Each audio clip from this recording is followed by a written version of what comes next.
De nombreux artistes juifs allemands et juifs polonais de culture allemande s'installent en Palestine, pays qui porte aujourd'hui le nom d'Israël, dans les années 30. Ils fuient pour la plupart une Allemagne hostile et espèrent trouver refuge à Tel Aviv ou à Jérusalem. Leur installation s'avéra difficile. Sans travail ni domicile, ces personnalités cultivées de sensibilité urbaine sont confrontées à de multiples difficultés.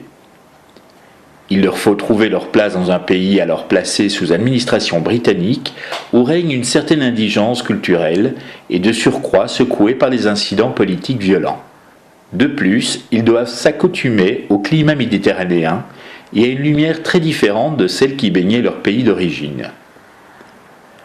Beaucoup aussi sont mal accueillis en tant qu'artistes, vu l'hégémonie en Israël à cette époque de la peinture française. La majorité d'entre eux est plutôt attirée par Jérusalem, sur laquelle règne le climat intellectuel de l'université hébraïque, une ville où l'ombre qui noie les ruelles est plus tangible que dans la ville blanche de Tel Aviv. Aux immigrés allemands, la ville sainte apparaît dramatique, poétique, enchanteresse et par là même plus attrayante que Tel Aviv au modernisme plus banal. Jérusalem abritait une communauté juive allemande établie de longue date, une colonie relativement fermée d'intellectuels venus d'Allemagne et d'Autriche, avec des artistes, des philosophes, des politiciens et des scientifiques. Ils se réunissaient fréquemment et surtout dans les salons d'Anna Tycho et de Leopold Krakauer. Cette génération d'artistes conférera un nouvel élan à l'école Bezalel, qui avait fermé ses portes durant 6 années. L'école Bezalel a été fondée en 1906 par Boris Schatz. Theodor Herzl et les premiers sionistes croyant à la création d'un style national d'art combinant le style juif, celui du Moyen-Orient et des traditions européennes. Les enseignants de l'école Bezalel ont développé un style caractéristique d'art qui dépeint des sujets bibliques et sionistes avec une touche influencée par le Jugendstil européen et l'art traditionnel perse et syrien. L'école a fermé en 1929 à la suite de difficultés économiques. La New Bezalel reprend ses activités en 1935 avec des professeurs et des élèves issus de cette immigration du Westjuden. La philosophie de la nouvelle école privilégie la sensibilité occidentale et rejette l'orientalisme. Si le style du Bauhaus y prédomine, l'expressionnisme ne manque pas d'y tenir également une place importante, notamment chez Steinhardt, Butko et Pins, les figures majeures de la gravure en Israël, qui marquent tous leurs contemporains.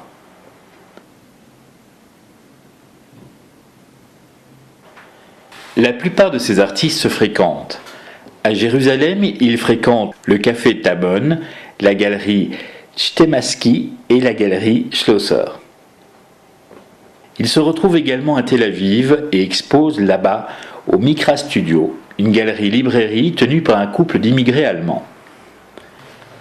Les plus jeunes de ces immigrés allemands vont dominer la scène culturelle de Jérusalem par les expositions et les fêtes somptueuses qu'ils y organisent.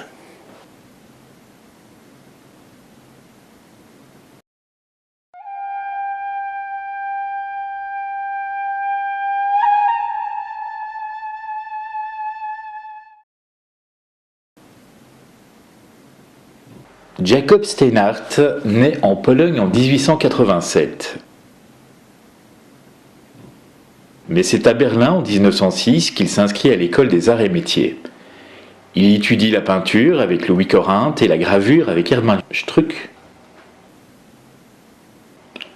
Il se passionne pour les différentes techniques de la gravure, eau forte, pointe sèche et gravure sur bois. Le climat expressionniste du groupe d'artistes Die Brücke domine dans certaines de ses œuvres. Il traite du monde religieux et traditionnel du shtetl ainsi que des sujets bibliques.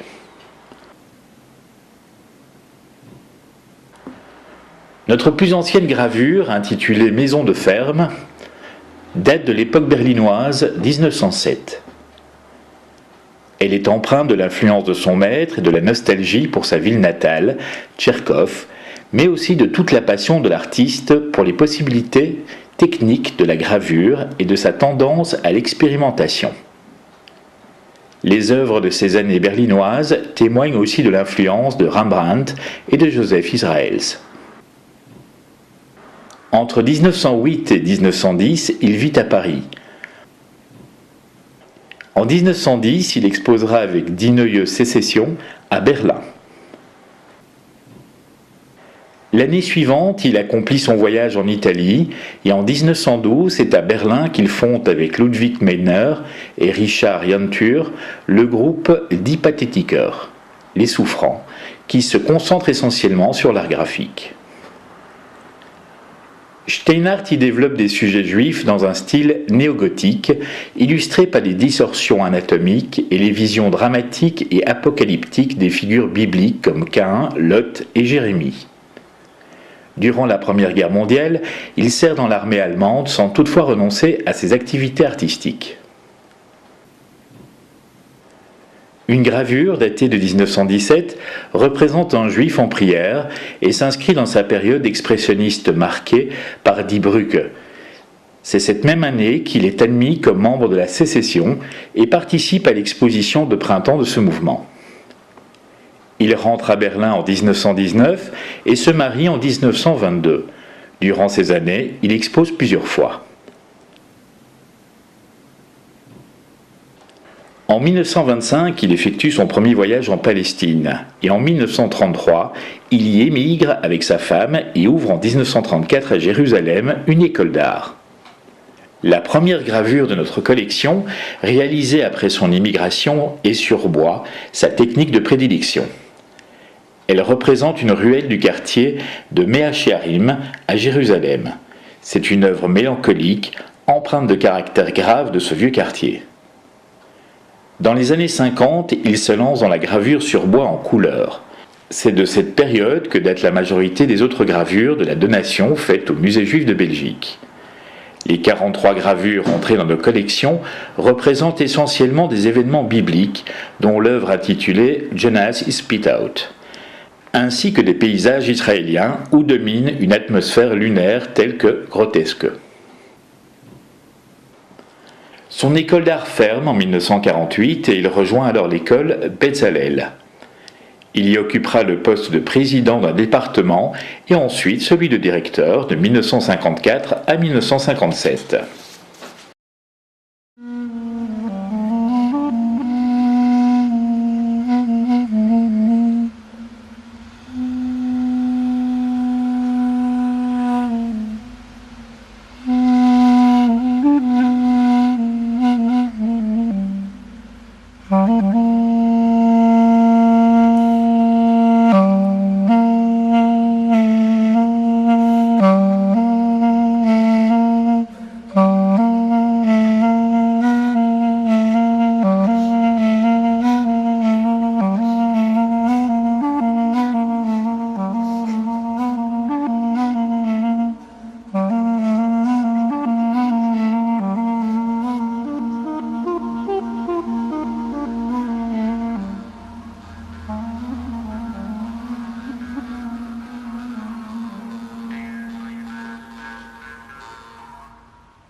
Jacob Pins naît à Höxter en Allemagne en 1917.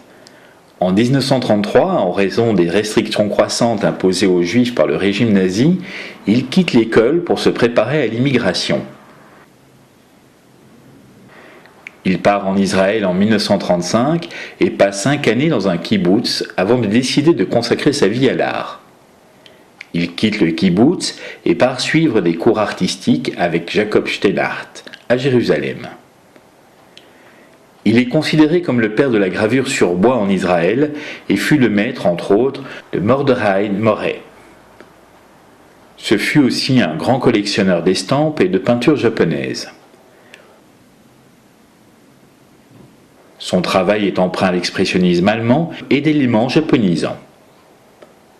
Il travaille pendant des années dans des conditions les plus précaires et expose ses premières gravures sur bois en 1945 à la petite galerie Ben Barouk à Tel Aviv. Il enseigne aussi à l'école d'art Bezalel de 1956 à 1977. Son engouement pour l'art japonais débute par l'achat d'une estampe en 1945. L'influence nippone commence à se faire sentir dans plusieurs gravures en couleur dès 1946. Fort inspiré par l'art japonais, il lui emprunte sa technique, certains thèmes ou compositions. Entre 1961 et 1964, il se consacre à la peinture pour renouer ensuite avec la gravure, qui restera sa technique de prédilection tout au long de sa vie.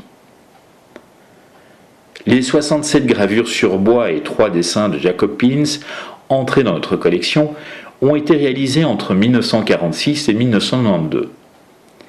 Divers thèmes se dégagent: vues de ville, paysages, autoportraits, portraits, nus, clowns, animaux, thèmes politico-historiques, personnes âgées, invalides, musiciens. La pauvreté et la vieillesse très présentes sont traitées dans l'esprit de l'expressionnisme allemand et doivent être mises à l'évidence en rapport avec la précarité de sa propre vie.